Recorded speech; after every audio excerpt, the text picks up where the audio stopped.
Good morning. Ira Epstein of Linn & Associates with your morning flash update for this Thursday, and we're at the 12th of August 2021. I got dates going in the back of my head. We're about 5:45. So today, an interesting day. Metals are getting a little bounce. They went nowhere during the day. The move today was primarily in the S&P, backing off a little tonight, a quarter of a point, nothing to speak of. But the play was the inactivity of the dealers, the indirect dealers, buying into the 30-year bond today. They didn't do what they did yesterday. Yesterday, everybody was gobbling up that 10-year note. They didn't do that today. They basically, this was, as Rick Santelli rated it today, a D+. It was a pretty bad auction. Energy prices, there's still so much confusion as to what is going on in the energy market with the president asking the Saudis and OPEC to pump more oil, yet he shuts our oil down here. Nobody can figure that out. You want to get more confused? We're now sending 3,000 troops to Afghanistan. Yeah. In order to get our people out, they got to send 3,000 troops. They're fearful that they pulled out too fast and they can't get out their embassy and all. And if you're watching what Taliban's doing, it's like a blitzkrieg right through the country, taking over every capital of every province there. San Francisco today. If you want to go to a restaurant or a bar, you got to bring your card that proves you're vaccinated. So if you think this COVID situation isn't weighing on markets and there's so much counter movement here as to what the Fed may do, how bad is the COVID, that's what you're dealing with in a big way. PPI today, by the way, was a rather hot number, so opposite of yesterday's CPI number. Is for the weekly area chart of gold, you're down not even a percentage point for the week, but you are down $11. And the market, as you can see, extending the break that you had the week before when you were down $52. So the break in terms of momentum so far has been running out of steam. You can see how the market had that monster washout. Remember, we were talking August 6th, the jobs report day. Then they opened up again on the 8th. And that's when I believe it was the Asian markets were dumping the gold, and you got that two-day continuation. And as I said, I think you just blew through all the stops. This does not mean this is good buying coming in the market. I'm not of that camp at this point. You still have a price where I can't figure out where's the real high, here or here. The swing line says it's here, but I have a higher high, and whenever I get that, I just walk away and let the chart readjust itself. What about moving averages? Well, they're above the market. So I still continue to believe, and I've widened this chart out so that you can see the 200, the 100, and the 18-day average on the Ds. That's where I think all the resistance is going to come into this market, starting from 17.90.5 to 18.26. That's a $30 range, but that's where the resistance starts showing up. The support began when you got under that 3 days in a row of the lower Bollinger Band, and you went shooting the other way. Markets like to stay within Bollinger Bands. As for the momentum in the slow stochastic, it is corrected. It's past tense, an oversold condition. So I don't see anything that's very appealing there.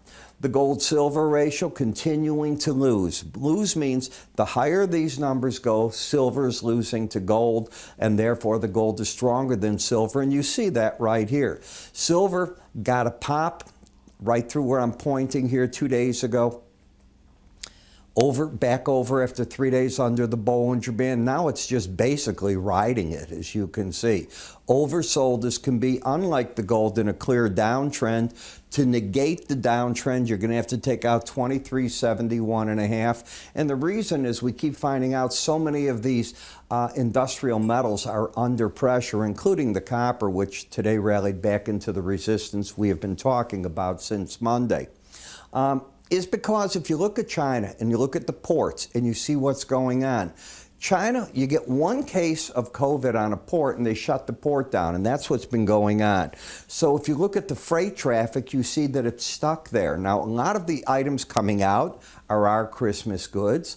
A lot of the items coming in, ports go both ways, are goods they need to manufacture. But in many parts, because we don't hear from the Chinese government what you do from open economies, We don't know how many other factories are working half shifts, no shifts. We really don't know what's going on because of COVID. What we do know is, according to the science, and I don't know how much of this is political either, you know, everything we get is in one way or the other propaganda of some type. Their Sinopec isn't as good a vaccine. The efficacy rate is not there according to what our scientists are saying. So you would imagine they're in a worse shape than we are. And by the way, if you don't think we're in bad shape, read the news. Read what's going on in Florida, Texas. Now, I believe it's in Oregon they're saying how bad the cases are getting. This is getting serious, and you're going to see, as I've been saying, you're going to get more people that are going to have to get vaccinated if they want to use social event things. Now, I'm not talking outdoor concerts. You want to go to a restaurant. You want to get on a train. You want to get into a hospital. I'm going to keep going on and on. You're going to see more of this, and it's going to tighten down even worse.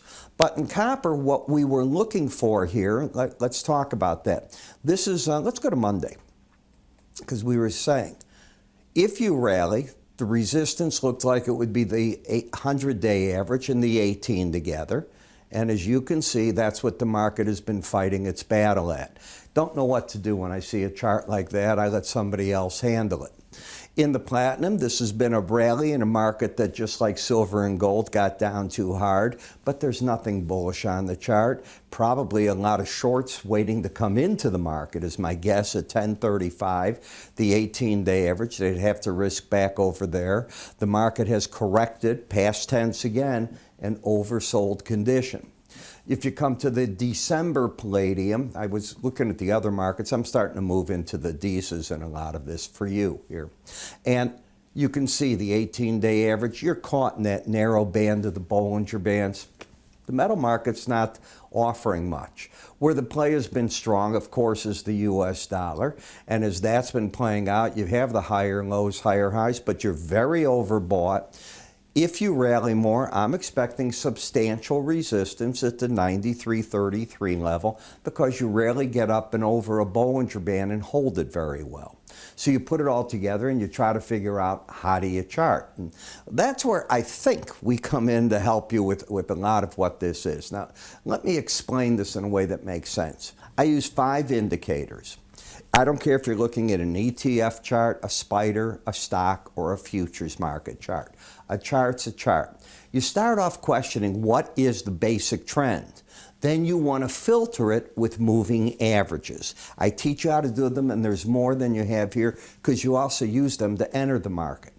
Then what we're going to look at, the third step of the filtering, is a slow stochastic.